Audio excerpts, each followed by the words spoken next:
ಬೆಂಗಳೂರಿನಲ್ಲಿ ಉದ್ಯೋಗ ಮತ್ತು ತರಬೇತಿ ಇಲಾಖೆ ನಿರ್ಮಿಸುವ ನೂತನ ಕೈಗಾರಿಕಾ ತರಬೇತಿ ಸಂಸ್ಥೆಯ ಶಿಲಾನ್ಯಾಸ ಮುಖ್ಯಮಂತ್ರಿ ಶ್ರೀ ಎಸ್ ಬಂಗಾರಪ್ಪ ಅವರಿಂದ. ನಗರಾಭಿವೃದ್ಧಿ ಸಚಿವ ಶ್ರೀ ಕೆಜೆ ಜಾರ್ಜ್ ಹಾಗೂ ಕಾರ್ಮಿಕ ಸಚಿವ ಶ್ರೀ ನಾಡಗೌಡ ಅವರು ಸಮಾರಂಭದಲ್ಲಿ ಪಾಲ್ಗೊಂಡಿದ್ದರು.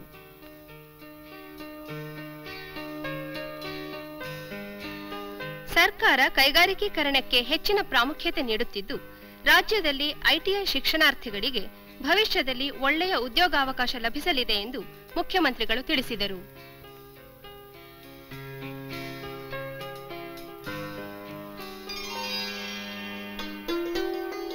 ಅನಿವಾಸಿ ಭಾರತೀಯರಿಂದ ವಿದೇಶಿ ಬಂಡವಾಳ ಹೂಡಿಕೆಗೆ ಕರೆ ಕೊಡುವ ಉದ್ದೇಶದಿಂದ ಮುಖ್ಯಮಂತ್ರಿ ಶ್ರೀ ಎಸ್ ಬಂಗಾರಪ್ಪ ಇತ್ತೀಚೆಗೆ ವಿದೇಶ ಪ್ರವಾಸ ಕೈಗೊಂಡರು.